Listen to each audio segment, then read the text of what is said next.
ایک واقعہ اشرف علی تھانوی رحمۃ اللہ علیہ سے نقل کرنے کی کوشش کرتے ہیں تاکہ غیر مقلدین کا باطل اعتراض جو تذکرۃ الرشید پر یعنی ایک واقعے پر کرتے ہیں جس میں ایک رنڈیوں کے پیر کا واقعہ ہے، اس پر باطل نتیجہ اخذ کرتے ہیں اور پھر باطل اعتراض کرتے ہیں۔ آئیے اس اعتراض کو سمجھنے کے لیے سب سے پہلے ہم ملفوظات حکیم الامت اشرف علی تھانوی رحمۃ اللہ علیہ جلد نمبر 3 صفحہ نمبر جو ہے 239 پر جو ہے یہ ایک واقعہ موجود ہے جس پر غیر مقلدین جو ہے ہمارے سامنے لانے کی کوشش نہیں کرتے۔ وجہ یہ ہے کہ ان کے سامنے اگر وہ یہ واقعہ ہمارے سامنے لا دیں یا عوام کے سامنے لا دیں تو سارا ان کا باطل اعتراض ختم ہو جاتا ہے۔ اس وجہ سے ہم سب سے پہلے اسی واقعے کو نقل کرتے ہیں کیونکہ اس واقعے سے ساری حقیقت کھل کر سامنے آ جاتی ہے جس کی بنیاد پر غیر مقلدین اعتراض کرتے ہیں۔ صفحہ نمبر 239 پر تذکرۃ الرشید میں ایک واقعہ ایک طوائف کا ہے، سیم یہاں پر بھی اسی جیسا واقعہ ہے، ملتا جلتا سیم، بس الفاظ جو ہے تھوڑا الگ ہیں لیکن بات وہی ہے۔ ایک اور آوارہ عورت کی حکایت۔ گنگوہ میں ایک درویش باہر سے آئے، وہ بدعتی تھے۔ شہرت ہوئی ایک بازاری عورت کے آشنا نے کہا، یعنی جاننے والے نے، ایک بزرگ آئے ہیں، چلو زیارت کرائیں۔ اس عورت نے کہا ضرور چلو۔ غرض کی بزرگ کی جائے قیام پر دونوں پہنچے۔ یہ مرد تو مجلس میں جا بیٹھا اور عورت ایک طرف کسی آڑ کی جہاں میں بیٹھ گئی۔ اس شخص سے ان بزرگ نے دیکھ کر پوچھا یہ کون ہے؟ تو اس آشنا نے کہا کہ ایک ایسی عورت ہے زیارت کو آئی ہے مگر اپنے اس فعل کی شرمندگی کے سبب آگے آنے کی ہمت نہیں ہوتی۔ وہ بزرگ کیا کہتے ہیں کہ بھائی شرمندگی کی کیا بات ہے، سب وہی کرتا وہی کراتا ہے۔ یہی بات جو ہے تذکرۃ الرشید میں اس رنڈی والے پیر نے رنڈی سے کہا، یہ ایک دم سیم جملہ، صحیح، سب وہی کرتا ہے وہی کراتا ہے۔ یہ کہنا تھا کہ اس عورت کے آگ لگ گئی اور فوراً کھڑی ہو کر اپنے آشنا سے کہا کہ بھڑوے تو کہتا تھا کہ بزرگ ہیں، یہ شخص تو مسلمان بھی نہیں، اور فوراً واپس ہو گئی۔ اب دیکھ لیجئے یہ درویش بنے ہوئے تھے جن کا باطن، اب دیکھیے رنڈی نے کیا کہا، یہ شخص تو مسلمان بھی نہیں، یعنی جس نے ایسا جملہ کہا، اور فوراً واپس ہو گئی۔ اب دیکھ لیجئے اب اشرف علی تھانوی رحمۃ اللہ علیہ آگے کیا کہہ رہے ہیں، یہ سب سے زیادہ اہم ہے اور اسی سے انشاءاللہ آپ کو آگے کی بھی حقیقت کھل کر آئے گی جہاں سے غیر مقلدین باطل اعتراض رشید مگنگوئی رحمۃ اللہ علیہ پر کرنے کی کوشش کرتے ہیں، یا اسی جیسے باطل لوگ یا اسی کیٹیگری کے لوگ بھی اس میں شامل ہیں۔ یہ درویش بنے ہوئے تھے، اشرف علی تھانوی رحمۃ اللہ علیہ کہتے ہیں۔ اب دیکھ لیجئے، اب دیکھیے ایک واقعہ بیان کرنے کے بعد اشرف علی تھانوی رحمۃ اللہ علیہ اب اپنی بات پیش کر رہے ہیں، یعنی اس واقعے کو بیان کرنے کے بعد ایک نتیجہ بیان کر رہے ہیں، ایک نتیجہ اخذ کر رہے ہیں۔ یہ درویش بنے ہوئے تھے جن کا باطن ایمان سے بھی قریب قریب خالی تھا۔ اب اشرف علی تھانوی رحمۃ اللہ علیہ کا فتویٰ کیا ہے کہ جس پرسنالٹی نے کیا بات کہی، سب وہی کرتا اور کراتا ہے،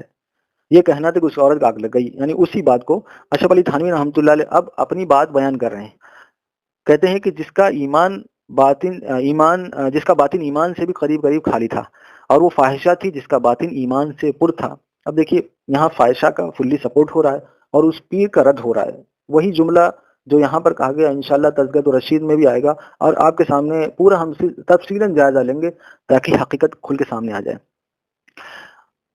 باطن ایمان سے بھی قریب قریب خالی تھا اور وہ فاحشہ تھی جس کا باطن عرفان سے پر تھا، تو کسی کے دل کی کس کو کیا خبر، حاصل یہ ہے کہ اپنے تقوی اور زہد پر ناز نہ کرنا چاہیے۔ یہ اب غیر مقلدین کو چاہیے کہ بھائی جس میں اشرف علی تھانوی رحمۃ اللہ علیہ نے واقعہ بیان کیا، پھر ایک نتیجہ اخذ کیا، اس نتیجے کو لینا، لیکن ہمیشہ باطل کا یہ طریقہ کار رہتا ہے کہ جہاں سے کچھ بات بننے والی ہوتی ہے، جہاں سے کچھ غلط نتیجہ اخذ کرنے کو ان کو کچھ موقع ملتا ہے تو وہ اس سے پیچھے نہیں ہٹتے، یہ باطل کا طریقہ کار رہتا ہے۔ ایسی چیزیں جہاں صاف ستھری رہتی ہیں وہاں کے بجائے ایسی چیزوں سے جہاں پر اپنی بات کو اخذ کر سکیں اپنی طرف سے، وہاں سے وہ چیز لینے کی کوشش کرتے ہیں۔ آئیے دیکھتے ہیں۔ اچھا تعجب کی بات یہ ہے کہ تذکرۃ الرشید جس پر یہ اعتراض کرنے کی کوشش کرتے ہیں، تذکرۃ الرشید، ان پر ان کو اعتراض ہی کرنا نہیں چاہیے، کیونکہ انڈیکس دیکھتے ہی سمجھ جانا چاہیے کہ بھئی یہ جس پرسنالٹی کی بات چل رہی ہے کوئی دیوبند کے اکابر نہیں ہے، کوئی ایسی پرسنالٹی نہیں ہے۔ اگر دیوبند کے اکابرین میں شمار ہوتے تو بھئی ان کو اچھا لقب سے نوازا جاتا یا ان پر رحمۃ اللہ علیہ لگتا۔ اب وہاں پر انڈیکس جو بدھا ہوا ہے صفحہ نمبر 242 جلد نمبر 2، رنڈیوں کے پیر کا قصہ۔ اب یہ انڈیکس ہیڈنگ جو ہے انڈیکس باندھا گیا رنڈیوں کے پیر کا قصہ۔ اب بھئی اگر ہمارے نزدیک وہ بزرگ مکرم محترم ہوتے تو کسی اچھے القاب سے نوازتے، لیکن اس کے بجائے جو ہے کیا ہو رہا ہے، اس کے بجائے جو ہے ایسے انڈیکس باندھے جا رہے ہیں جس سے خود پتہ چل جا رہا ہے کسی برے پیر کا واقعہ سنایا جا رہا ہے، کسی اچھے پیر کا نہیں، کسی برے پیر کا۔ آئیے دیکھتے ہیں کہ بھائی مولانا عاشق الہی میرٹھی رحمۃ اللہ علیہ، جنہوں نے رشید گنگوئی رحمۃ اللہ علیہ کے حالات پر 2 جلدوں میں تذکرۃ الرشید لکھی، اب انہوں نے اس میں جس راوی سے یہ واقعہ بیان کیا ہے، ان راوی کا نام ہے پیر جیو محمد صاحب ساڑھوری، یعنی پیر جیو محمد صاحب ساڑھوری، یہ راوی اس واقعے کے۔ اب غیر مقلدین کا اصول تو یہ ہے کہ بھئی کسی بھی واقعے کے لیے یعنی ان کے نزدیک سند کا صحیح ہونا ضروری ہے، راوی ثقہ ہو۔ اب ہمارا مطالبہ یہ ہے کہ بھئی تم ایک دیوبند پر ایک عقائد تھوپنے کی کوشش کر رہے ہو، جبکہ ایسی حکایت، ایسے قصص، ایسے واقعات سے عقیدہ ثابت نہیں ہوتا، لیکن غلط اصول پر چلتے ہوئے سب سے پہلے یہ کیا کرتے ہیں، ہمارے اوپر غلط عقیدہ تھوپنے کی کوشش کرتے ہیں۔ اس کے لیے اکابرین جو ہمارے لیے جن کے واقعات، قصص، حکایت بطور عقیدہ حجت نہیں ہے، لیکن یہ بطور عقیدہ بنانے کی کوشش کرتے ہیں۔ عقیدہ تو قرآن و سنت سے ثابت ہوتا ہے، نہ کہ اکابرین کے حالات، قصص، واقعات سے، کیونکہ حکایت سے عقیدہ قطعاً سب کے ہاں، خود غیر مقلدین کے اور ہمارے یہاں بھی حکایت، قصص، واقعات سے عقیدہ ثابت نہیں ہوتا۔ سب سے پہلے غیر مقلدین کو چاہیے کہ پیر جیو محمد صاحب ساڑھوری کو ثقہ ثابت کریں۔ دوسرا یہ ہے کہ یہ اصول بیان کرتے ہیں بھائی حکایت اور قصص سے بھی عقیدہ ثابت ہوتا ہے ہماری کتابوں سے، جبکہ ایسا نہیں، کیونکہ غیر مقلدین اس کو عقیدہ بنا کر پیش کرنے کی کوشش کرتے ہیں۔ اچھا، پیر جیو محمد صاحب ساڑھوری، ان سے نقل کر رہے ہیں، 2 باتیں نقل کر رہے ہیں انشاءاللہ۔ پہلے والی بات، کیونکہ دونوں الگ الگ بات ہے، ٹھیک ہے، دونوں الگ الگ زمانے میں، الگ الگ وقت میں بیان ہوا ہے، تو جو اصل جس پر اعتراض ہے اس کو ہم بیان کرنے کی کوشش کرتے ہیں، لیکن انشاءاللہ اس سے پہلے کی عبارت کا بعد میں جائزہ لینے کی کوشش کریں گے۔ ایک بار ارشاد فرمایا ضامن علی جلال آبادی، جلال آبادی، یہاں پر میں ٹھہر کر تھوڑا سا وضاحت کر دوں۔ اصل میں غیر مقلدین کو دھوکہ دینے کی توفیق جو ہوئی ہے شیطان کی طرف سے، وہ اس وجہ سے ہوئی ہے کہ ہمارے ہاں ایک بہت مشہور بزرگ ہیں اور شہید کہلاتے ہیں، ہمارے ہاں ان کو بڑے بڑے القاب سے نوازا جاتا ہے۔ ان کا نام ہے حافظ ضامن شہید رحمۃ اللہ علیہ تھانوی، حافظ ضامن شہید رحمۃ اللہ علیہ، حافظ ضامن شہید رحمۃ اللہ علیہ۔ اب ہوتا کیا ہے کہ نام دونوں کا ضامن ہے، جس کی بنیاد پر ان کو دھوکہ دینے کا موقع مل گیا۔ نام دونوں کا کیا ہے، ضامن ہے، لیکن مسئلہ کیا ہے کہ ان کا دھوکہ اس وجہ سے نہیں چلے گا کیونکہ ضامن علی جلال آبادی، جلال آباد سہارنپور میں ایک جگہ ہے، وہاں کے رہنے والے ہیں، اور حافظ ضامن شہید رحمۃ اللہ علیہ یہ رہنے والے ہیں تھانہ بھون، مظفر، ضلع مظفر نگر، وہاں کے رہنے والے ہیں۔ یعنی حافظ ضامن شہید رحمۃ اللہ علیہ جن کا انتقال جو ہوا ہے وہ یعنی انگریزوں سے لڑتے ہوئے شہید ہوئے ہیں، انگریزوں سے جہاد کیا، اور کیونکہ یہ مظفر تھانہ بھون مظفر نگر میں ہے، اور آپ کو ان کے حالات کا جائزہ لینا ہو، حافظ ضامن شہید رحمۃ اللہ علیہ جن کو حافظ ضامن تھانوی رحمۃ اللہ علیہ کہتے ہیں، تھانہ بھون کے رہنے والے تھے۔ اب تھانہ بھون اور جلال آباد دونوں الگ الگ جگہ ہیں، جلال آباد جو ہے وہ سہارنپور میں ہے اور تھانہ بھون ضلع مظفر نگر میں ہے، دونوں الگ الگ ضلع ہیں۔ اب امداد السلوک، جس کا ترجمہ جو ہے مولانا جو ہے عاشق الہی میرٹھی رحمۃ اللہ نے کیا ہے، مقدمہ مولانا زکریا رحمۃ اللہ لکھا ہے، اسی صفحہ نمبر 25 پر باقاعدہ ان کی وفات بھی لکھی ہوئی ہے، کہاں کے رہنے والے تھے، وہیں صراحت ہے کہ بھائی تھانہ بھون ضلع مظفر نگر کے رہنے والے تھے، اور وفات ان کی 24 ستمبر سن 57 ہجری میں، اور وہ بھی جو انگریزوں سے لڑتے ہوئے شہید ہوئے۔ اچھا، یہ ہمارے بہت بڑے بزرگ ہیں، دھوکہ کہاں سے دینے کی کوشش کرتے ہیں، میں نے جیسے بتایا کہ نام سیم ہونے کی بنیاد پر، جبکہ ایک آدمی اگر سمجھدار ہو تو اس کا دھوکہ جلد از جلد کھول دے گا کہ بھئی یہ تو تھانہ بھون کے رہنے والے تھے حافظ ضامن شہید رحمۃ اللہ علیہ، اور یہ ضامن علی جلال آبادی جو رنڈیوں کا پیر ہے وہ تو جلال آباد سہارنپور رہنے والے، دونوں ایک پرسنالٹی کیسے ہو جائے گی؟ اچھا، تعجب کی بات ہے کہ غیر مقلدین کی عقل جو ہے وہ ہمیشہ طاق پر رہتی ہے، وہ عقل سے پیدل ہوتے ہیں، لوگوں کو کیا دکھانے کی کوشش کرتے ہیں۔ دیکھیے صفحہ نمبر 48 پر تذکرۃ الرشید جلد نمبر 1 پر حافظ ضامن صاحب شہید رحمۃ اللہ علیہ لگا ہوا ہے، اور جو ہے تمہارے نیک بزرگ ہیں یہ ضامن۔ اب دیکھیں دونوں کیا کرتے ہیں، دونوں دھوکہ دینے کے لیے دونوں پرسنالٹی ایک بنا دیتے ہیں، جبکہ حافظ ضامن صاحب شہید رحمۃ اللہ علیہ ان کے ساتھ رحمۃ اللہ علیہ لگا ہوا ہے، بڑے بڑے القابات سے ان کو نوازا گیا ہے۔ کیوں؟ کیونکہ یہ نیک بزرگ تھے، انہوں نے جو ہے انگریزوں کے خلاف جہاد کرتے ہوئے شہید ہوئے، ان کے ساتھ ہم شہید بھی لگاتے ہیں، اچھا ان کے ساتھ حافظ بھی لگا رہتا ہے۔ اچھا، ان بیوقوفوں کو یہ سمجھ میں نہیں آتا کہ یہاں تو حافظ ضامن صاحب شہید رحمۃ اللہ القاب سے لگا ہوا ہے، اور جس پیر کو لے کر یہ بنیاد بنا رہے ہیں ہماری طرف باطل نتیجہ اور باطل عقیدہ گڑھنے کی کوشش کرتے ہیں، وہاں سے اخذ کر کے اس کے انڈیکس پہ ہی لکھا ہوا ہے رنڈیوں کے پیر کا واقعہ۔ اب اگر بتائیے اگر دونوں ایک ہی پرسنالٹی ہوتی تو ہم کہتے نا تو بھائی حافظ ضامن صاحب شہید رحمۃ اللہ علیہ کا واقعہ، جبکہ ایسا نہیں ہے۔ تو جہالت ان کی یہیں سے پتہ چلتی ہے، سب سے پہلی جہالت، اور یہیں سے دھوکہ دینے کی کوشش کرتے ہیں۔ اچھا، اگر آپ کو اور بھی جاننا ہو تو علماء ہند کا شاندار ماضی صفحہ نمبر 838 پر وہاں پہ بھی لکھا ہوا ہے کہ حافظ ضامن علی حافظ امین شہید رحمۃ اللہ علیہ تھانہ بھون ضلع مظفر نگر کے رہنے والے تھے، اور یہاں تو خود ضامن علی جلال آبادی لگا ہوا، جلال آباد جو ہے سہارنپور میں ایک جگہ ہے، وہاں کے رہنے والے تھے، تو دونوں الگ الگ پرسنالٹی ہیں۔ اس سے آپ کو سمجھ میں آ گیا ہوگا کہ غیر مقلدین عموماً کہاں سے دھوکہ دینے کی کوشش کرتے ہیں، غیر مقلدین اکثر اور عموماً کہاں سے دھوکہ دینے کی کوشش کرتے ہیں، یہ آپ کو سمجھ میں آ ہوگا کہ بنیاد کیا ہے۔ آئیے آگے چلتے ہیں، یہ میں نے وضاحت کر دی ضروری، تاکہ ایسا نہ ہو آپ کو بھی دھوکہ لگ جائے، کیونکہ غیر مقلدین جب دھوکہ دینے کی کوشش کرتے ہیں تو ہمارے سامنے بھی جب بات واضح نہیں رہتی تو ہم بھی دھوکے میں آ جاتے ہیں۔ اب یہ آپ کے سامنے وضاحت ہو گئی، اب آگے چلتے ہیں۔ ایک بار ارشاد فرمایا کہ ضامن علی جلال آبادی کے سہارنپور میں بہت رنڈیاں مرید تھیں، ضامن علی جلال آبادی کی سہارنپور میں بہت رنڈیاں مرید تھیں۔ ایک بار یہ سہارنپور میں کسی رنڈی کے مکان پر ٹھہرے ہوئے تھے،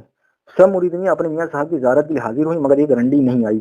آئیے دیکھتے ہیں کہ اب کیونکہ بات چل رہی ہے رشید گنگوئی رحمۃ اللہ علیہ پر، تو ضروری ہے کہ ہم وضاحت کر دیں کہ بھئی رنڈیوں، یہ جو پیر کا معاملہ ہے، جو عورت سے اختلاط کرتے ہیں یا عورتوں کے ساتھ جو ہے ملے جلے رہتے ہیں، ان کا معاملہ کیا ہے رشید گنگوئی رحمۃ اللہ علیہ نزدیک؟ فتاوی رشیدیہ ہے رشید گنگوئی رحمۃ اللہ علیہ کا۔ اچھا، اس کے مرتب جو ہیں، اس کے مرتب ہیں جو فتاوی رشیدیہ کے، وہ غیر مقلد عالم ہی ہیں، مولانا عزیز الرحمان مراد آبادی، اور ان کے حالات جاننا ہو تو جو ہے اہل حدیث علماء کی کتابوں میں خود جو ہے مل جائیں گے، باقاعدہ اہل حدیث اسکالر تھے وہ۔ تو ضامن علی وہ کا نام ہے، اس میں فتاوی رشیدیہ میں ایک سوال ہے، سوال: اکثر عورتیں جو بعض صوفیوں سے بیعت ہوتی ہیں بلا حجاب بے پردہ سامنے آتی ہیں اور ہاتھ میں دے کر بیعت ہوتی ہیں اور کچھ عیب نہیں سمجھا جاتا ہے، اور خود یہ بیعت بھی رسمی ہوتی ہے کیونکہ خود شرک و بدعت میں مبتلا ہوتی ہیں، نماز تک نہیں پڑھتی، چہ جائے کے طریقت اور اس پر فخر ہوتا ہے، اور جو عورتیں کی بیعت نہیں ہے ان کو تان کیا جاتا ہے، لہٰذا ایسا بیعت ہونا حرام یا نہیں؟ جواب: ایسے پیر سے بیعت ہونا حرام ہے، اور ایسی بیعت بھی حرام ہے، اور پیر کے ہاتھ میں ہاتھ دینا غیر محرم عورتوں کو حرام ہے۔ رسول اللہ صلی اللہ علیہ وسلم بیعت عورتوں کو ہاتھ میں پکڑتے تھے۔ ابھی دیکھ لیجئے کہ ایسے پیر کا حال جو ہے رشید گنگوئی رحمۃ اللہ علیہ کے نزدیک کیا ہے۔ اب آئیے دیکھتے ہیں کہ کیا ضامن علی جلال آبادی جو ہے وہ نعوذ باللہ من ذالک رشید گنگوئی رحمۃ اللہ علیہ کا سپورٹ کرتے تھے؟ ایسا نہیں ہے، بلکہ ایک برے پیر کا واقعہ جو ہے رشید گنگوئی رحمۃ نے بیان کیا۔ آئیے دیکھتے ہیں اس سے آگے۔ مگر ایک رنڈی نہیں آئی، میاں صاحب بولے فلانی کیوں نہیں آئی؟ رنڈیوں نے جواب دیا: میاں صاحب ہم نے اس سے بہت زیادہ کہا کہ چل میاں صاحب کی زیارت کو، اس نے کہا میں بہت گناہ گار ہوں اور بہت روسیہ ہوں، میاں صاحب کو کیا منہ دکھاؤں، میں زیارت کے قابل نہیں۔ میاں صاحب نے کہا نہیں جی، تم اسے ہمارے پاس ضرور لانا۔ چنانچہ رنڈیاں اسے لے کر آئیں۔ جب وہ سامنے آئی تو میاں صاحب نے پوچھا بھی تم کیوں نہیں آئی تھی؟ اس نے کہا حضرت روسیاہی کی وجہ سے زیارت کو آتی ہوئی شرماتی ہوں۔ میاں صاحب بولے بھی تم شرماتی کیوں ہو؟ کرنے والا کون ہو، کرانے والا کون؟ وہ تو وہی ہے۔ اب دیکھیے یہی جملہ سیم اشرف علی تھانوی رحمۃ اللہ علیہ نے بھی حکایت کے طور پر بیان کیا ایک برے پیر کا۔ پھر وہاں کیا کہا؟ رنڈی نے کہا کہ بھائی ایسا پیر تو مسلمان، ایسے پیر کو میں مسلمان ہی نہیں سمجھتی۔ اور پھر آگے اشرف علی تھانوی رحمۃ اللہ کہتے ہیں کہ بھائی ایسا پیر کا جو ہے ایمان کے یعنی دل میں جو ہے ایمان کے نور سے بھی خالی تھا، یعنی ایمان کے نور سے بھی خالی تھا، یعنی ایسے۔ اب دیکھیے اشرف علی تھانوی رحمۃ اللہ علیہ کیا بیان کر رہے ہیں۔ اچھا، جو بات اشرف علی تھانوی رحمۃ اللہ علیہ بیان کر رہے ہیں وہاں ویسی بات یہاں پہ بھی اخذ کی جائے گی رشید گنگوئی رحمۃ اللہ علیہ کے واقعہ بیان کرنے کے بعد خاموشی کو۔ بھی تم شرماتی کیوں ہو، کرنے والا کون، کرانے والا کون؟ وہ تو وہی ہے۔ رنڈی سن کر آگ ہو گئی اور خفا ہو کر کہا لا حول ولا قوت، اگرچہ میں روسیہ اور گناہ گار ہوں، ایسے پیر کے منہ پر پیشاب بھی نہیں کرتی۔ اب وہاں پر کیا تھا؟ ایسے پیر کو میں مسلمان نہیں سمجھتی، یہاں پر ایسے پیر کے منہ پر پیشاب بھی نہیں کرتی۔ میاں صاحب تو شرمندہ ہو کر سرنگو رہ گئے۔ اب یہاں پر رک کر ہم جائزہ لیتے ہیں کہ اگر یہاں پر رشید گنگوئی رحمۃ اللہ علیہ اگر پیر صاحب کے سپورٹر ہوتے، ضامن علی جلال آبادی جو رنڈی پیر ہے، تو ضرور کچھ نہ کچھ آگے چل کر تبصرہ کرتے، کیونکہ رنڈی نے بات کہی ہے، کیا ہے کہی ہے کہ ایسے پیر کے منہ پر پیشاب بھی نہیں کرتی۔ اچھا، اگر میاں صاحب کی بات صحیح ہوتی تو میاں صاحب شرمندہ کیوں ہوتے؟ آگے لکھا میاں صاحب تو شرمندہ ہو کر سرنگو رہ گئے اور وہ اٹھ کر چل دی۔ اب یہاں پر اس سے پتہ چلا میاں صاحب کو بھی اپنی غلطی پتہ چل گئی، اور رنڈی نے جو بات کہی ہے وہ یہ بات صحیح کہی، تبھی تو پیر صاحب شرمندہ ہوئے جو رنڈی نے بات کہی ہے۔ اچھا، یہاں پر ایک جو واقعہ بیان کیا ہے تو رشید گنگوئی رحمۃ اللہ علیہ ضرور جو ہے تبصرہ کرنے کی کوشش کرتے اگر پیر، کیونکہ یہاں پر خود پیر کو اپنی غلطی کا احساس ہوتی، شرمندہ ہوا۔ کوئی ایک آدمی اگر کسی بات کو سچا سمجھے تو شرمندہ کیوں ہوگا؟ اور رنڈی چلی بھی گئی، تو اس سے پتہ چلا کہ یہاں پر کیونکہ اگر کسی کو، دیکھیے اشرف علی تھانوی نے ہم نے واقعہ بیان کیا، اس کے بعد ایک بات کشید کرنے کے بعد کس کا سپورٹ کیا؟ رنڈی کا سپورٹ کیا، اور پیر کو غلط قرار دیا کہ پیر جو ہے ایمان کے نور سے خالی تھا۔ یہاں پر رشید گنگوئی رحمۃ اللہ علیہ نے خاموشی اختیار کی ہے، یعنی کوئی بات کشید نہیں کی۔ اگر یہ کہتے رشمہ گنگوئی رحمۃ اللہ علیہ آگے جا کر، کیوں اگر سپورٹر پیر صاحب کے رشمہ گنگوئی رحمۃ اللہ علیہ ہوتے، پیر زمین علی جلال آبادی کے، ان کی بات کو سچا سمجھتے، تو ضرور یہاں پر رنڈی کی بات کا رد کرتے، جبکہ رنڈی کا بات کا رد نہیں کیا۔ اس سے پتہ چلا کہ رشمہ گنگوئی رحمۃ اللہ علیہ نے پیر صاحب کو ہی غلط کہا ہے، غلط مانا ہے، غلط ایکسیپٹ کیا ہے، رنڈی کو صحیح مانا ہے، کیونکہ یہاں تبصرہ کرنا ضروری تھا، کیونکہ رنڈی نے بات کہی کہ میں ایسے پیر کے منہ پر پیشاب بھی نہیں کرتی اور میاں صاحب شرمندہ ہوئے ہیں۔ اگر میاں صاحب کے پیر صاحب کے سپورٹر ہوتے تو یہاں پر تو ضرور ان کو کہنا چاہیے تھا کہ بھائی تمہیں شرمندہ ہونے کی کیا ضرورت ہے، رنڈی تو غلط تھی۔ اس سے پتہ چلا کہ بھائی یہ جو بات جو ہے رنڈی نے کہی وہ صحیح کہی، اور رشمہ گنگوئی رحمۃ اللہ علیہ رنڈی کی بات کو صحیح مانتے تو پیر کی بات کو غلط سمجھتے تھے، کیونکہ یہاں پر خود سکوت جو خاموشی اس بات کی وضاحت کر رہی ہے، خاموشی اس بات کی دلالت کر رہی ہے۔ اچھا، ہمارے اسلاف کا طرز کا اب غیر مقلدین کیا کہیں گے کہ بھائی کیونکہ غیر مقلدین یہیں سے اپنا نتیجہ اخذ کرنے کی کوشش کرتے ہیں۔ اب دیکھیے، ایک ہوتا ہے اشرف علی تھانوی رحمۃ اللہ علیہ نے نتیجہ اخذ کر کے بیان کر دیا کہ پیر غلط تھا، رنڈی صحیح تھی۔ یہاں پر اب ان کو موقع مل جاتا ہے، کیونکہ رشمہ گنگوئی رحمۃ اللہ علیہ نے کشید کر کے کوئی بات نہیں کہی، کیونکہ ضرورت ہی نہیں، بھائی پیر خود شرمندہ ہے اپنی غلطی کا، خود اسے احساس ہے۔ اگر سچی بات ہوتی پیر کو شرمندہ کرنے کی ضرورت تھی۔ اگر رشمہ گنگوئی رحمۃ اللہ علیہ سپورٹر ہوتے پیر کے، نعوذ باللہ من ذالک، تو آگے ضرور تبصرہ کرتے کہ تمہیں شرمندہ ہونے کی ضرورت ہے، تو رنڈی غلط تھی۔ لیکن غیر مقلدین کو کیونکہ رد کرنا ہے، اور یہ کیونکہ اسلاف سے ہٹے ہوئے ہیں، سلف کے منہج کو چھوڑ کر چلنے کی کوشش کرتے ہیں، جس کی بنیاد پر ان کو یہ پریشانیاں آتی ہیں۔ آئیے دیکھتے ہیں کہ ہمارے سلف کا منہج کیا تھا۔ شعب الایمان جلد نمبر 6، یہ اردو ترجمہ جو شعب الایمان کا، اس کا حوالہ میں دے رہا ہوں، صفحہ نمبر 284 پر حضرت عمر رضی اللہ تعالیٰ عنہ سے ایک قول منقول، کیونکہ صحابہ ہمارے سب سے بڑے سلف ہیں، اور سلف میں وہ بھی حضرت عمر رضی اللہ تعالیٰ عنہ، جن کے بارے میں خود اللہ کے رسول صلی اللہ علیہ وسلم فرمایا، لو کان بعدی نبی لکان عمر، میرے بعد اگر کوئی نبی ہوتا عمر رضی اللہ تعالیٰ عنہ ہوتے۔ ترمذی کی روایت، سندن صحیح۔ اور مت کر برا گمان اس کے خلاف کسی ایسے کلمے سے جو ایک مسلمان آدمی سے نکلے، مت کر برا گمان اس کے خلاف کسی ایسے کلمے سے جو ایک مسلمان آدمی سے نکلے۔ غیر مقلدین اس کے برخلاف چلتے ہیں۔ اللہ قرآن فرماتا ہے بدگمانی سے بچو، یہ ضرور جو ہے بدگمانی پر چلنے کی کوشش کرتے ہیں، کیونکہ اشرف علی تھانوی رحمۃ اللہ علیہ کہتے ہیں ان کے اندر سب سے بڑی جو دو بیماری ہے، ایک تو اکابر سے بدگمانی، دوسرا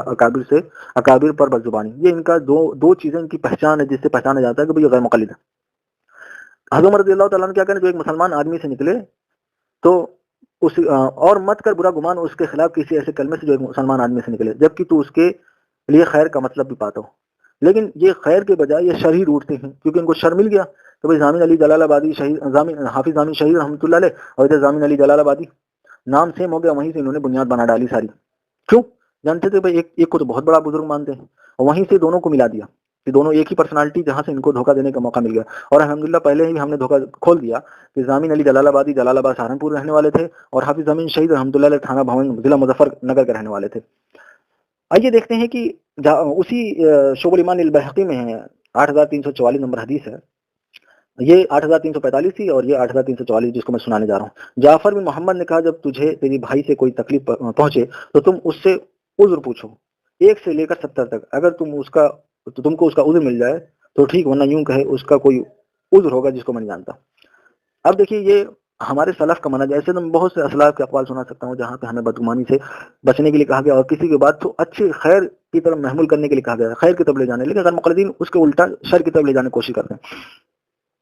مدارج السالکین ابن قیم رحمۃ اللہ، جن کو یہ اپنا بڑا مانتے ہیں، کہتے ہیں مدارج السالکین جلد نمبر 2 صفحہ نمبر 403 پر کہ اکثر لوگ علماء کی طرف غلط بات منسوب کرتے ہیں فہم کی کمی کی وجہ سے، یعنی غلط چیزیں اخذ کر کے ان کی طرف منسوب کر دیتے ہیں اپنی عقل کی کمی کی بنیاد پر، اور یہ تو غیر مقلدین کی پہچان ہے کہ ان کے اندر عقل کی بہت زیادہ کمی ہے۔ اور یہ بات آپ کو انشاءاللہ سمجھ میں آ گئی ہوگی کہ اس کی حقیقت کیا ہے، کہ قطعاً جو ہے انہوں نے رشمہ گنگوئی رحمۃ اللہ علیہ نے یعنی پیر صاحب کا سپورٹ کیا ہو، بلکہ پیر صاحب ایک تو رشمہ گنگوئی رحمۃ اللہ علیہ ایک برے پیر کا واقعہ بیان کیا، اور انشاءاللہ اور بہت سی چیزیں میں نے تبصرہ بھی کر دیا ہے کہ بھائی ایک تو ایسے واقعہ سے عقیدہ ثابت نہیں ہوتا، دوسری بات یہ ہے کہ بھائی پیر جو محمد صاحب کو ثقہ ثابت کریں، کیوں غیر مقلدین کا اصول یہ ہے۔ آئیے دیکھتے ہیں کہ ایک دوسرا دھوکہ دینے کی کوشش کرتے ہیں، جس سے انشاءاللہ آپ کو بات کھل کر سامنے آ جائے گی۔ دیکھیے، ایک روز حضرت مولانا خلیل احمد صاحب سہارنپوری رحمۃ اللہ فرمایا کہ حضرت یہ حافظ لطافت علی عرف میڈھو شیخ پوری کیسے چکھتے ہیں، یعنی ایک پرسنالٹی ہے۔ تو حضرت نے فرمایا پکا کافر تھا، ایک جملہ فرمایا پکا کافر تھا، اور اس کے بعد مسکرا کر ارشاد فرمایا زامن علی جلال آبادی تو توحید ہی میں غرق تھے، توحید ہی میں غرق تھے۔ اب دیکھیے، دو الگ الگ چیزیں، ایسا نہیں. اگر یہی جو اوپر فرمایا ہے یہی واقعہ بیان کرنے کے بعد جو میں نے سنایا جس پر میں نے پورا تبصرہ کیا کہ ایک بار ارشاد فرمایا زامن علی جلال آبادی، جس اس کے نیچے جو سنایا، دیکھیے دونوں ایک روز اور ایک بار یعنی دونوں الگ الگ چیزیں ہیں. اب انشاءاللہ اوپر والے کا بھی ہم جائزہ لیں گے، دونوں الگ الگ واقعات. اگر یہی واقعہ نیچے، یہی بات اوپر والی جو عبارت ایک روز حضرت مولانا خلیل احمد سہارنپوری رحمۃ اللہ دریافت کے حضرت یہ لطافت علی اور میڈو کیسے شیخ پوری کیسے سکتے، اگر یہ واقعہ نیچے ہوتا یعنی اس واقعے کے بعد یعنی اگر یہ کہتے کہ بھائی رنڈی جو ہے غلط تھی اور پیر صحیح تھا، پیر نے توحید والی بات کہی تو سمجھ میں آتا، تب تو یہ رشید گنگوئی رحمۃ اللہ علیہ کی بات سراسر غلط ہوتی. رشید گنگوئی رحمۃ اللہ علیہ نے تو کوئی ایسی بات ہی نہیں کی، بلکہ اگر ہم یعنی اچھے گمان سے سوچے، ایک ہوتا ہے ہم صرف بدگمانی لے کر چلیں اور تعصب بغض کی بنیاد پر، تو ضرور جو یہ نتیجہ اخذ کریں گے جو غیر مقلدین اخذ کرتے ہیں، کیونکہ شیطان ان کو یہ سب باتیں ان کے دل میں ڈالتا ہے تاکہ اکابرین پر بدگمانی اور بدزبانی سے پہچانے جائیں، اکابرین پر بدگمانی اور بدزبانی سے ان کی پہچان ہو جائے. اسی وجہ سے ضرور بدگمانی کرتے ہیں. اگر یہ اوپر والی بات نیچے ہوتی تو کوئی بات سمجھ میں آتی، جبکہ پیر کے بارے میں بہت بری بات جو ہے رنڈی نے کہی ہے کہ ایسے پیر کے منہ پر پیشاب بھی نہیں کرتی، اور دوسری بات یہ کہ پیر صاحب شرمندہ بھی ہیں. تو اگر پیر صاحب کے بجائے رنڈی وہ کہنا پیر صاحب کے سپورٹر رشید گنگوئی رحمۃ اللہ علیہ ہوتے تو ضرور تبصرہ کرتے. اچھا تعجب کی بات یہ ہے کہ بھائی یہ واقعہ سے تم کیوں نتیجہ اخذ کر رہے ہو؟ اگر تمہیں بات لینی ہے اشرف علی تھانوی رحمۃ اللہ علیہ نے جو بات کہی، اب دیکھیے اشرف علی تھانوی رحمۃ اللہ علیہ کی بات کو لینا چاہیے. بھائی واقعہ انہوں نے بیان کیا، واقعہ اشرف علی تھانوی رحمۃ اللہ نے بیان کیا. اب ایک بات تم اپنی طرف سے کشید کر رہے ہو، کشید کرنے کے بجائے رشید گنگوئی رحمۃ اللہ علیہ خاص شاگرد اشرف علی تھانوی رحمۃ اللہ علیہ، اشرف علی تھانوی رحمۃ اللہ علیہ نے رشید گنگوئی رحمۃ اللہ علیہ بہت زیادہ جو علوم استفادہ کیا، یہاں تک کہ جو بھی مشکلات اور پریشانی ہوتی تھی یا کوئی اشکال پیدا ہوتا تھا اشرف علی تھانوی رحمۃ اللہ علیہ انہی سے رجوع کیا کرتے تھے. یہاں سے کہ بہت سی باتیں جو اشرف علی تھانوی رحمۃ اللہ علیہ کا نرم موقف تھا بدعت کے سلسلے میں، اس سلسلے میں رشید گنگوئی رحمۃ اللہ علیہ کی طرف رجوع کیا. اور اب اس کے لیے اسی تذکرۃ الرشید میں جہاں مکتوبات ہیں اشرف علی تھانوی رحمۃ اللہ نے کتنا استفادہ کیا ہم دیکھ سکتے ہیں. لیکن غیر مقلدین کیا کرتے ہیں کہ جو نتیجہ اشرف علی تھانوی رحمۃ اللہ علیہ نے اخذ کیا اس کو لینے کے بجائے اپنے باطل نظریات ضرور جو ہے اخذ کرنے کی کوشش کرتے ہیں تذکرۃ الرشید سے. اگر آپ کو چاہیے تھا کہ بھئی آپ جو ہے ہماری طرف منسوخ کرنا تھا، اشرف علی تھانوی رحمۃ اللہ علیہ والی بات منسوخ کر دیتے کہ بھئی تمہارا یہ عقیدہ ہے، جیسا کہ اشرف علی تھانوی رحمۃ اللہ علیہ نے پیر کے بارے میں کہا کہ یہ درویش بنے ہوئے تھے جن کا باطن ایمان سے بھی قریب خالی تھا، اور وہ فاحشہ تھی جس کا باطن عرفان سے پر تھا. بھئی یہ بات ہماری عقائد میں شامل کرتے رشید گنگوئی رحمۃ اللہ علیہ وہ اشرف علی تھانوی رحمۃ نے جو فرمائی. لیکن تم ایسا نہیں کر سکتے، تمہیں تو ایسی چیزیں جہاں سے دھوکہ دینا ہو، جہاں سے تمہیں اپنے مطلب کی بات اخذ کرنی ہو وہاں سے لیتے ہو. ہر باطل کے طریقہ کار ہوتا ہے. دیکھیے جو مستشرقین ہیں جن کو ہم اورینٹلسٹ کہتے ہیں، اللہ کے رسول صلی اللہ علیہ وسلم پر اعتراض کرنا ہوتا ہے. اب دیکھیے ایک مسلمان اور ایک باطل، جیسے اللہ کے رسول صلی اللہ علیہ وسلم کو جو ہے کچھ چیزیں محبوب تھی جیسے حدیث میں آتا ہے جیسے خوشبو ہے، اس میں ایک جملہ آتا ہے عورتیں. اب مستشرقین اورینٹلسٹ کی بھی باطل ہیں، اب وہاں سے وہ بدگمانی کرتے ہوئے غلط نتیجہ کی عورتوں سے وہ سب عورتیں نعوذ باللہ مراد لیتے ہیں، جبکہ ہم کہتے ہیں کہ اللہ کے رسول صلی اللہ علیہ وسلم کی بیویاں یہاں مراد، اللہ کے رسول صلی اللہ علیہ وسلم کی بیویاں، کیونکہ ہم اچھی چیزوں کا محمول کرتے ہیں لیکن ان کا طریقہ کار ہوتا ہے شر کی طرف محمول کرنا. ایسے ہی جو ہے خود جو ہے جو رافضی شیعہ ہوتے، بخاری شریف میں ایک روایت ہے جس میں حضرت عمر رضی اللہ تعالیٰ عنہ نے جب اللہ کے رسول صلی اللہ علیہ وسلم مرض الوفات کے وقت تھا، جو کچھ مذاکرات بات ہوئی میں تفصیلات نہیں جانا چاہتا، ایک بات جو کہنا کہ جب اللہ کے رسول صلی اللہ علیہ وسلم نے چاہا کہ وصیت لکھ دیں تو حضرت عمر رضی اللہ تعالیٰ عنہ نے وہاں جملہ فرمایا کہ ہمارے لیے کتاب اللہ کافی. اب وہ جو کتاب اللہ کافی، اب وہ شیعہ، جبکہ وہاں پر کوئی ایسی بات نہیں بخاری سے، لیکن وہی حدیث کو بنیاد بنا کر رائی سے پہاڑ بنا دیتے ہیں، پربت بنا دیتے ہیں شیعہ حضرات، اور حضرت عمر رضی اللہ تعالیٰ عنہ کو بہت زیادہ نعوذ باللہ برا بھلا کہتے ہیں. لیکن جبکہ وہاں ایسی کوئی بات نہیں، لیکن وہ اپنے باطل نظریات وہیں سے بنانے کی کوشش کرتے ہیں، وہیں سے رائی کا پربت بناتے ہیں. ایسے منکر حدیث جو اپنے آپ کو اہل قرآن کہتے ہیں اور بڑے اچھے نام سے اپنے آپ کو القاب سے نوازتے ہیں، اور حضرت عمر رضی اللہ تعالیٰ عنہ کو کہتے ہیں کہ بھائی وہ اہل قرآن نعوذ باللہ منکر حدیث میں سے، جبکہ ایسا نہیں. اور کیا نام ہے، وہ کہتے ہیں کہ بھائی دیکھو انہوں نے کہا کتاب اللہ کافی ہے، اسے پتہ چلا کہ بھائی حضرت عمر رضی اللہ تعالیٰ ہمارے تھے کیونکہ ہم صرف کتاب اللہ کو مانتے.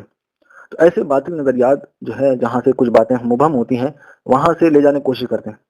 تو غیر مقلدین کا بھی طریقہ کار یہی رہا ہے کہ ہمیشہ جو ہے ایسی چیزیں اخذ کرنے کی کوشش کرتے ہیں جہاں سے ان کو کچھ موقع مل جائے. ہر باطل کا یہ طریقہ کار ہے، آپ سب لوگوں کو تو یہ بات پتہ ہی ہوگی کیونکہ یہ باطل یہی کام کرتا ہے. آئیے دیکھتے ہیں اشرف علی تھانوی رحمۃ اللہ علیہ کی ہی جو ہے بات کا ہم نے الحمدللہ جائزہ لے لیا. اب اس بات پر کی طرف ہم آ جاتے ہیں جو یعنی ایک روز مولانا خلیل احمد سہارنپوری دریافت کے حضرت لطافت علی عرف حافظ میڈو شیخ پوری کیسے شخص ہے؟ حضرت نے فرمایا پکا کافر. آئیے اس بات کا ہم جائزہ لیتے ہیں. اشرف علی تھانوی رحمۃ اللہ علیہ ملفوظات صفحہ نمبر 338 پر فرماتے ہیں کہ رشید گنگوئی رحمۃ اللہ علیہ کے بارے میں فرماتے ہیں، تفصیلاً بات ہے اس کے بعد ارشاد فرمایا تم اس اختلاف کو کیا لیے پھرتے ہو، ایک دن ایسا ہوگا یعنی قیامت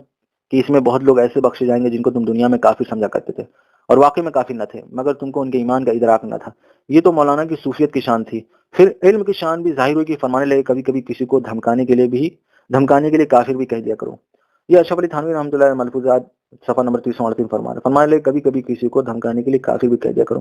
اچھا، جو کفر کا فتویٰ جو کسی پر لگایا جاتا ہے، اشرف علی تھانوی رحمۃ اللہ علیہ یہ صراحت کرتے ہیں، بتاتے ہیں اچھا یہ فتویٰ کے اصول و ضابطے بھی ہیں، کسی کو کافر یعنی بنانا مقصود نہیں، بلکہ اس کی مثال ایسی ہے جیسے کسی شخص کے کپڑے پر کوئی گندگی پاخانہ لگا ہم بتا دیں کہ بھائی یہ گندگی صاف کر لو، ایسی فتوی کا معاملہ ہے تاکہ ایک شخص جو ہے اپنی زندگی کو اپنی لائف کو سدھار لے اور جو غلطی کی ہے اس سے واپس آ جائے، کہ قطعاً جو ہے اس سے مقصد یہ نہیں ہوتا کہ سامنے والے کو ہم کافر بنائیں۔ اب یہ اشرف علی تھانوی رحمۃ اللہ نے جو بات نقل کی ریشم گنگوئی رحمۃ اللہ علمی بات ہے، میں اصل بات کی طرف آتا ہوں۔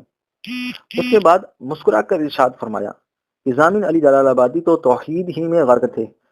اس کے بعد مسکرا کر ارشاد فرمایا کہ ضامن علی جلال آبادی، دیکھیے دونوں الگ الگ واقعات ہیں۔ یہاں پر ایک روز حضرت مولانا خلیل احمد سہارنپوری نے دریافت کیا، ایک بار ارشاد فرمایا کہ اب یہ جو ہے وہاں پر خلیل احمد سہارنپوری رحمۃ اللہ علیہ نے پوچھا ہے، کس سے؟ یعنی اشرف گنگوئی رحمۃ اللہ علیہ سے، اور ایک بار ارشاد فرمایا۔ یہ دونوں الگ الگ واقعات ہیں۔ ایسا نہیں کہ بھائی اگر اس واقعے کو بیان کرنے کے بعد یہ بات کہتے تو سمجھ میں آتی کہ بھائی چلو غیر مقلدین جو بات کہہ رہے ہیں کسی حد تک صحیح ہو، لیکن اس سے پہلے کسی یعنی کیونکہ جو راوی بیان کر رہے ہیں یعنی پیر جیو محمد صاحب ساڈھوری سے دونوں باتیں بیان کی، ایک اوپر بیان کی ایک بعد میں، دونوں الگ الگ زمانے میں، ایک روز یہاں پر ایک بار، دونوں الگ الگ بات، الگ الگ زمانے کی بات چل رہی ہے یہاں پر جو۔ اور اس کے بعد مسکرا کر ارشاد فرمایا، یہ مسکرا کر، اچھا اگر کوئی بات تحقیقی بات کہنی ہوتی تو کیا آدمی اس انداز سے کہتا ہے؟ یہ مسکرانا بطور استہزاء ہے، بطور جو ہے مذاقاً ایسی بات کہنا، جیسے ہم کوئی آدمی بیوقوف ہو، ہم کہتے ہیں ارے یار تو بہت عقل مند ہے، بہت زیادہ عقل مندی کی بات کر رہا ہے، یعنی بطور استہزاء ہوتا ہے، بطور مذاق، بطور استہزائیہ کسی کا مذاق اڑانا، یعنی بطور استہزاء۔ ایسا نہیں کہ بھائی اگر وہ کہتے، اگر ان کا مقصد یہ ہوتا کہ یہ بات بیان کرنے کے بعد کہتے کہ بھئی یہ توحید کی بات تھی تو سمجھ میں آتا، یہاں تو مسکرا کر ارشاد فرمایا یعنی مذاقاً، ضامن علی جلال آبادی تو توحید ہی میں غرق تھے، توحید ہی میں غرق۔ ایک ہوتا ہے کہ بھئی کہتے توحید والے تھے، تب سمجھ میں آتا کہ چلو بھائی مطلب ہے کہ کیونکہ ایک تو یہ پتہ نہیں کہ یہ کب زمانے کی بات ہے، یہ کب کے زمانے کی بات ہے، دونوں کا زمانے کا اتا پتہ نہیں، کس ٹائم یہ فرمائی کس ٹائم یہ فرمائی، یہ کچھ اتا پتہ نہیں۔ دوسری بات یہ یہاں پر خود ہنستے ہوئے مسکرا کر جو ارشاد فرمایا ہے ضامن علی جلال آبادی تو توحید ہی میں غرق تھے، یہ بطور استہزاء، بطور مذاقاً یہ بات کہی ہے، ورنہ اگر کسی کے بارے میں توحید والا کہنا ہوتا تو یوں کہتے کہ بھئی یہ تو موحد تھے، یہ توحید والے تھے، لیکن یہاں پہ توحید ہی میں غرق تھے یا بطور استہزاء، یہ بطور مذاقاً یہ بات کہنا، ایسا نہیں کہ بطور تحقیقاً کہ بھئی ان کی نعوذ باللہ یہ بات توحید والی تھی۔ یہیں سے غیر مقلدین کیا کرتے ہیں کہ دھوکہ دینے کی کوشش کرتے ہیں کہ بھئی دیکھو ان کو توحید والا نعوذ باللہ کہا، جبکہ دونوں الگ الگ زمانے کی بات چل رہی۔ اگر اس واقعے کو بیان کرنے کے بعد یہ بات فرماتے کہ یہ بات توحید ہے پیر صاحب کی نعوذ باللہ من ذالک، تب بات سمجھ میں آتی غیر مقلدین کے اعتراض کی، جبکہ غیر مقلدین یہاں پر جہالت والا اعتراض کرنے کی کوشش کر رہے ہیں کیونکہ ان کو موقع مل جاتا ہے ایسی بات۔ اچھا، اللہ رسول صلی اللہ علیہ وسلم کی سیرت سے بھی ایسا ملتا ہے، صحابہ کی سیرت سے بہت سی چیزیں ایسی ملتی ہیں، میں اس میں تفصیلات میں نہیں جانتا۔ اب جیسے اللہ رسول صلی اللہ علیہ وسلم ایک عورت آئی تو اسے فرمایا کہ بھئی بوڑھی عورت آئی، کہ بوڑھی عورت جنت میں نہیں جائے گی۔ اب یہ بطور مذاق، اب عورت جو ہے مطلب ہے کہ روتی واپس گئی، پھر اللہ رسول صلی اللہ علیہ وسلم بعد میں کہلوایا کہ بھئی جو ہے عورتیں جو ہے بوڑھی جو کو جوان کر دیا کو جوان جنت میں جائے گی۔ اب یہ بطور مذاق تھا، یہاں پہ بھی مسکرا کر جو فرمایا بطور مذاقاً، بطور استہزاء، ضامن علی جلال آبادی توحید ہی میں غرق تھے، توحید ہی میں غرق تھے۔ جیسے میں نے بطور مثال یہ کہا کہ ہم کسی بیوقوف کہتے ہیں تو بہت عقل مند والا، اس سے قطعاً مراد نہیں کہ ہم اس کی بہت زیادہ عقل کو مان رہے ہیں، یا اور بھی بہت سی باتیں ہمارے یہاں بہت سی رائے جس کو ہم بطور استہزاء کسی کے بارے میں کہتے ہیں، بطور مذاقاً یہ بات ہم کہتے ہیں، مقصد تحقیق والی بات نہیں ہوتی۔ اگر تحقیقی بات کہنی ہوتی تو کہتے ہیں کہ ضامن علی جلال آبادی نعوذ باللہ من ذالک توحید والی بات کرے تو رنڈی غلط بات کرے، جبکہ ایسا نہیں، بلکہ یہاں تو بیان کرنے کے بعد خاموشی اس بات کی دلالت کر رہی ہے کہ رنڈی کی بات صحیح تھی اور جو ہے اس کی کیا نام ہے پیر کی بات غلط تھی، اور پیر خود غلطی کا احساس ہوا، خود شرمندہ، بھائی وہ تو خود شرمندہ ہوا، اسے پتہ چلا کہ پیر کو خود غلطی کا احساس تھا، پیر شرمندہ ہوا۔ آئیے ہم دیکھتے ہیں کہ بھائی ایک قرآن کی آیت ہے جس سے ہم تھوڑا سمجھنے کی کوشش کرتے ہیں تاکہ ہماری بات سمجھ میں آ جائے۔ اللہ تعالیٰ جو ہے سورہ توبہ، ایسے بہت سی جگہوں پر بہت سی ایسی ہم حدیث تلاش کریں گے، ایسی باتیں مل جائیں گی۔ سورہ توبہ آیت نمبر 3 میں فرماتا ہے وبشر الذین کفروا بعذاب علیم، یعنی کافروں کو دردناک عذاب کی بشارت سنا دو۔ اب دیکھیے خوشخبری جو ہے اب ان کے لیے تو یہ تو عذاب ہے، اب یہ خوشخبری خوش کرنے والی چیز تھوڑی ہے، یہ تو عذاب ہے، تکلیف دے، لیکن یہ اللہ تعالیٰ نے بطور جو ہے استہزاء کافروں کو بارے میں یہ فرمایا، اور اہل علم حضرات ایسی سی لینگویج استعمال کر دیتے ہیں۔ اچھا، جو اسلاف کو نہیں مانتا، جیسے حضرت عمر رضی اللہ تعالیٰ فرماتے ہیں کہ کوئی بات ہے، اس کا کوئی مسلمان بھائی کوئی بات کہے، اس کو اچھے یعنی اچھی طرف لے جاؤ، اچھی طرف محمول کرو، کیونکہ حضرت عمر رضی اللہ تعالیٰ جو آدمی نہیں مانتا یا اسلاف کو نہیں مانتا، تو وہ اسے تو آزادی حاصل ہے کہ بھائی جیسے رافضی ہیں، شیخ خارجی ہیں، کسی بات کو یا اورینٹلسٹ مستشقین ہیں، کسی اچھی بات کو غلط کی طرف لے جانے کی کوشش کرتے ہیں، اگر اپنے آپ کو اس کیٹیگری کا سمجھتے ہیں غیر مقلدین حضرات، پھر وہ آزاد ہیں، جو چاہیں کرتے پھریں۔ اللہ تعالی ہمیں یہ بات سمجھنے کی توفیق نصیب فرمائے۔